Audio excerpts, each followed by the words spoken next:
That the area you live in today is near the dangerous San Andreas Fault, which is the most famous fault in the world.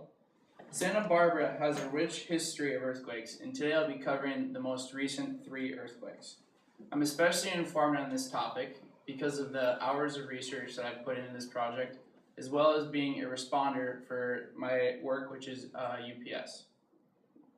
You can benefit from listening to my speech today because you'll get a little bit better of an understanding of where you live and the potential hazards that you could run into down the road. Today I'll cover these 3 earthquakes: the 1925 Santa Barbara earthquake, the 1994 Northridge earthquake, and the most recent earthquake, which many of you probably still remember, in May of this year, which was in the Goleta area, but it was felt everywhere. Now that I've briefly previewed what I'll cover today, let's discuss the first earthquake. According to the LA Times, the first major earthquake to hit Santa Barbara was in 1925.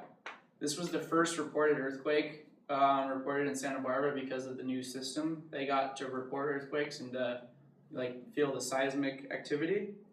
The Santa Barbara earthquake in 1925 was the first major earthquake to hit the area, and it was a 6.8 magnitude, and it hit on June 29th, 1925. According to the U.S. Geological Society, the earthquake happened at 6:42 a.m. and shook for 19 seconds. The epicenter was in the Santa Barbara Channel. There was $8 million worth of damage, and there was 13 people that ended up dying in the earthquake. The Sheffield Dam, which was constructed to hold the city's water, ended up collapsing in the dam, and this was the only dam collapse because of an earthquake in U.S. history. As well, something on a better note, there were 2 hometown heroes, local heroes that worked for the city, who ended up shutting off the city's electric and gas supply before anything catastrophic happened, and they are credited to saving the entire town of catastrophic fires that happens when there's an earthquake, is that the gas and the electricity causes fires that are everywhere, so they ended up shutting that off. Now that I've told you about the first earthquake, let's see which one is next. The second major earthquake to hit the Santa Barbara region was the Northridge earthquake in 1994.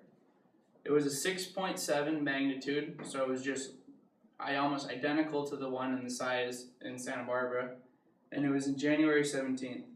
According to the U.S. Geological Society, it occurred at 4:31 p.m. and shook for 20 seconds.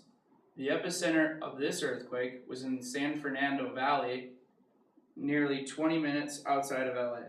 It led to $20 billion in damages, 57 deaths, and 8,700 people were injured. This is the most expensive natural disaster in U.S. history. There was a new type of respiratory disease that actually spawned from this earthquake. It was called valley fever, and it was spread in the upwind areas of where the earthquake happened. And in Ventura, actually just right down the road from Santa Barbara, they had 8 times more cases of respiratory incidents than they ever usually see. Now that I've told you about the strongest earthquake, let's speak about the most recent. The last earthquake to hit Santa Barbara was the one in May of this year. It was a 4.3 magnitude, and it hit on May 29th. There was no damage as a result of this earthquake.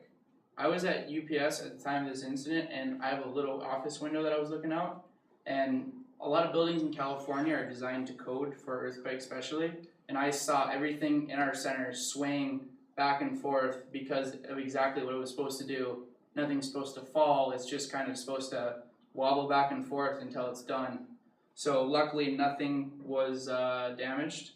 According to the Bottom Line newspaper out of Isla Vista, it led to no deaths or injuries.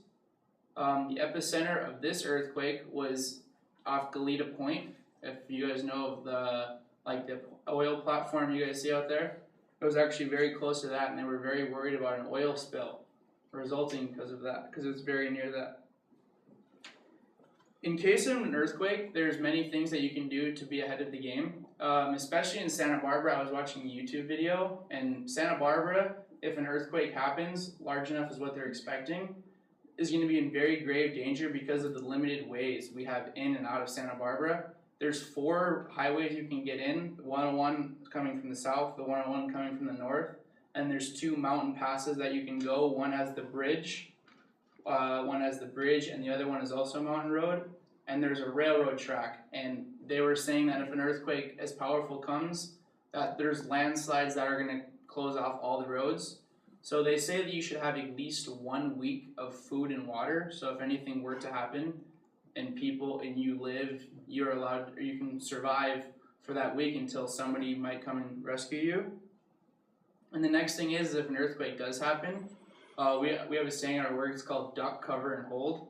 You're supposed to duck under something sturdy, hold your head down, and hold on to something. And at work, we wait for them word of mouth, but I'm the kind of guy who tells people what to do at work, so we just wait at work. In conclusion, let's review the following ideas. Today, you've heard about the rich history of earthquakes in Santa Barbara, the 1925 earthquake, the 1994 Northridge earthquake, and the most recent earthquake of this year. To conclude my speech, I hope you guys learned a little bit about the history and maybe a fact that might keep you alive someday in the next big one.